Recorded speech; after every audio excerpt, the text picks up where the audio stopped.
ना मावा ना दूध, बहुत ही स्वादिष्ट बेसन की बर्फ़ी किस तरह से बनाते हैं तो इसके लिए आपको वीडियो को पूरा देखना है। बहुत ही स्वादिष्ट बर्फ़ी बनकर के तैयार हो जाती है और इसमें कम से कम समय लगता है और कम से कम सामान में बन करके ये स्वादिष्ट बर्फ़ी हमारी तैयार हो जाएगी। तो इसे देखने के लिए आपको वीडियो को पूरा देखना है, तभी आपको समझ में आएगा कि किस तरह से हम बेसन की स्वादिष्ट बर्फ़ी तैयार कर सकते हैं। इसे आप किसी भी त्योहार पे बना सकते हैं या फिर घर में खाने के लिए जब भी मन करे तब बना सकते हैं। और कहीं जाने आने को ले जाने के लिए बनाना है तो आपको इस तरह से बना लेना है और किसी डब्बे में पैक कर लेना है। तो रेसिपी पसंद आए तो लाइक शेयर कर देना, चैनल को सब्सक्राइब जरूर कर लेना। तो चलते हैं अपनी किचन में और स्वादिष्ट बर्फ़ी तैयार करते हैं। इसके लिए हमें ले लेना है 1 कटोरी बेसन, 1 कटोरी चीनी और 4 चम्मच के करीब रवा।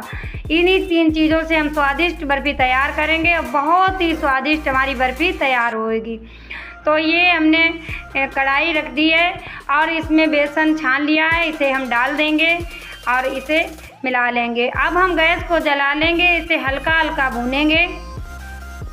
इसी समय पर हम इसमें 4 चम्मच के करीब रवा डाल देंगे, यानी कि सूजी जिसे बोलते हैं, इसे डाल देंगे और इसे भी साथ में ही भूनते रहेंगे। तो रवा हमने डाल दिया, अब इसे 2 से 3 मिनट तक भूनेंगे। इसी तरह से 2-3 मिनट तक बिना घी के ही हमें भूनना है। 2-3 मिनट के बाद हम इसमें देसी घी 1 बड़ा चम्मच डाल देंगे और अगर आप रिफाइन ऑयल में बनाना चाहते हैं तो आप रिफाइन ऑयल भी डाल सकते हैं, लेकिन देसी घी में बनाएंगे तो बहुत ही स्वादिष्ट बर्फ़ी बनकर के तैयार होगी। जब भी मिठाई वगैरह हम बनाते हैं तब देसी घी में बनाते हैं तो बहुत ही स्वादिष्ट बनती है, तो इसलिए हम देसी घी डालेंगे। और देखिए हमने 2 ही चम्मच इसमें घी डाला है और घी हमारा कितना अच्छा सा पिघल गया। ये ट्रिक होती है, जो हम बेसन पहले सूखा भून लेंगे उसके बाद में घी डालेंगे तो इसी तरह से घी ये छोड़ने लगेगा। जिस तरह से हमारे बेसन ने घी छोड़ दिया है तो इस तरह से हम बनाएंगे तो इस मिठाई में कम से कम घी भी लगेगा। और स्लो गैस पर ही हमें बेसन को भूनना है। 4 से 5 मिनट तक हम इसी तरह से भूनेंगे। 4 से 5 मिनट में हमारा बेसन भुन जाएगा और इसे चलाते ही रहना है, नहीं तो चिपक जाएगा तो जल भी सकता है। तो चलाते ही रहना है, रोकना बिल्कुल नहीं है। तो देखिए हमारा बेसन भुन गया है, तो अब हम इसे रख देंगे और एक पैन चढ़ा लेंगे गैस पर, गैस को जला देंगे। अब इसमें हम 1.5 कटोरी करीब पानी लगाएंगे। तो ये 1.5 कटोरी पानी हम लगा देंगे और पानी को अच्छे से पकाएंगे। जब हमारा पानी अच्छे से पक जाएगा तभी हमें चाशनी तैयार करनी है। तो ये देखिए हमारा पानी पक गया है, तो अब हम इसमें 1 कटोरी के करीब चीनी डाल देंगे। जिस कटोरी से हमने बेसन लिया था उसी कटोरी से हम चीनी लेंगे और बराबर की मात्रा में चीनी डाल देंगे। तो अब हमने चीनी डाल दी है, इसी तरह से इसमें चाशनी बनने देनी है। सो 3 से 4 मिनट में हमारी चाशनी भी बनकर के तैयार हो जाएगी। तो इसी समय पर हम इलायची पाउडर इसमें आधा चम्मच डाल देंगे, इसे भी मिला लेंगे और अच्छे से मिलाते जाएंगे। चलाते बराबर रहना है, रोकना बिल्कुल नहीं है। तो देखिए हमें 1 तार 2 तार की चाशनी नहीं बनानी है, थोड़ी सी चिपचिपी चाशनी हमें बनानी है। इस तरह की बिल्कुल शहद के जैसी हमें चाशनी बना लेनी है। जैसा शहद होता है उसी तरह की हम चाशनी बना करके तैयार करेंगे। तो देखिए अब हमारी चाशनी लगभग तैयार हो गई है। तो इसी समय पर हम इसमें फ्रूट कलर डाल देंगे। ये कलर डाल देंगे तो बहुत अच्छा कलर आएगा, इसलिए हमने इसमें कलर डाल दिया। आप अगर नहीं डालना चाहें तो कलर नहीं भी डाल सकते हैं। अगर कलर डालेंगे तो मिठाई का कलर थोड़ा अच्छा रहेगा, इसलिए मैंने कलर डाल दिया है। तो देखिए इस तरह से अब हम चाशनी को चेक करते हैं। तो इस तरह की चाशनी हमारी होनी चाहिए। देखिए इस तरह से, इसी तरह की चाशनी होनी चाहिए, तभी हमारी मिठाई अच्छी बनेगी। बस इसका चाशनी ही बनाना और बेसन भूनना थोड़ा कठिन होता है और मिठाई बनाना बहुत ही सरल होता है। तो देखिए अब हमारी चाशनी बन गई है, तो अब इसे हटा लेंगे और बेसन को देखते हैं। तो देखिए बेसन भी हमारा भुन गया है इधर, और उधर चाशनी भी हमारी तैयार हो गई है। बेसन को थोड़ा सा और चलाएंगे इसी तरह से। अब हम चाशनी को डाल देंगे इसमें। तो थोड़ी थोड़ी करके हम चाशनी डालेंगे, इकट्ठी बिल्कुल नहीं डालेंगे। धीरे धीरे हम चाशनी को इस तरह से मिलाएंगे, मिलाते जाएंगे, चाशनी डालते जाएंगे इसी तरह से। तो मेरी सारी चाशनी इसमें पड़ गई है। अब हम अच्छे से इसे मिला लेंगे और अच्छे से इसकी घुटाई करेंगे। घोटते घोटते इसका देखना कलर कितना चेंज हो जाएगा, इसी तरह से हम घोटते रहेंगे।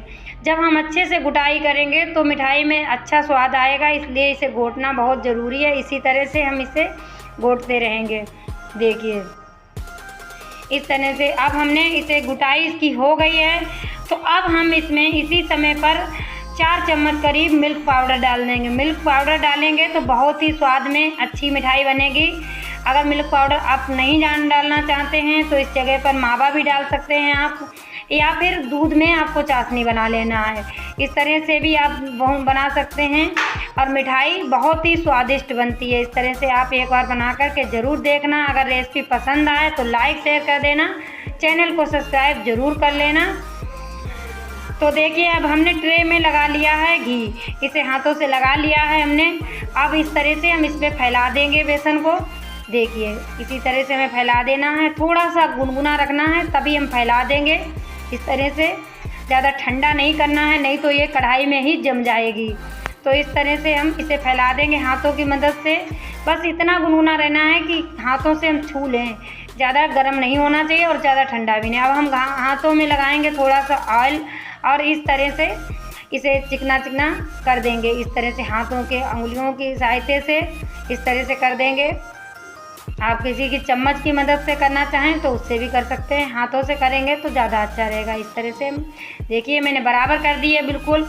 अब देखिए इसी में हम डाल देंगे नारियल का बुरादा, इस तरह से डाल देंगे इसे और बहुत अच्छे से इसे सजा देंगे। इस तरह से आप यहाँ पर चांदी का वर्क भी लगा सकते हैं और या किसी भी ड्राई फ्रूट से आप सजाना चाहें तो उससे इसे सजा सकते हैं। इस तरह से डाल देंगे, ये दिखने में बहुत ही अच्छी लगेगी इसलिए हम इसे डालते हैं। देखिए इस तरह से डाल देंगे, हमने हाथों से लगा दिया है। तो अब इसी समय पर हम इसमें थोड़े से काजू लगा देंगे। देखिए इस तरह से हमें लगा देने हैं। बादाम लगा देंगे, कुछ जगह पर काजू लगाएंगे और कुछ जगह पर बादाम लगा देंगे। आप अपने मनपसंद के हिसाब से ड्राई फ्रूट लगा सकते हैं, जो भी आपको पसंद हो वो आप लगा लेना। तो देखिए अब हमारी बर्फ़ी बन कर के तैयार हो गई है। तो अब हम इसे 5 से 6 मिनट के लिए रख देंगे। तो देखिए हमारी बर्फ़ी को रखे हुए 5 मिनट करीब हो गए हैं। तो अब हम इसमें कट लगा देंगे। इस तरह से 5 मिनट के बाद ही लगाना है, तुरंत नहीं लगाना है। तो काट आप अपने हिसाब से सकते हैं, जिस हिसाब से आपको पीसेस बनाने हो उसी हिसाब से आपको काट लेना है। तो देखिए अब हमारी बर्फ़ी को रखे हुए 10 मिनट हो गए हैं। 10 मिनट बाद कुछ इस तरह की बर्फ़ी हमारी है। देखिए क्या सुंदर हमारी बर्फ़ी बनी है और इसके कितने अच्छे पीसेस निकल रहे हैं। अब हम सारे पीस इसी तरह से निकाल लेंगे, बहुत ही आराम से निकल आएंगे। देखिए 10 मिनट में ही बर्फ़ी हमारी बन कर के तैयार हो गई। बस इसे बनाने में 10 मिनट हमारे लगे हैं बर्फ़ी, और 10 ही मिनट के बाद ये तैयार हो गई निकालने के लिए। इसके पीस निकाल लिए हैं हमने। तो देखिए अब हम प्लेटों में इसे सर्व कर देंगे। तो हमने 2 प्लेटों में इसे सर्व कर दिया है। तो देखिए बहुत ही कम समय में हमारी बर्फ़ी बनकर के तैयार हो गई है और 1 किलो से ज़्यादा हमारी बर्फ़ी बनकर के तैयार हुई है। कम से कम इसमें सामान लगा है और बहुत ही स्वादिष्ट हमारी बर्फ़ी बनकर के तैयार हो गई है।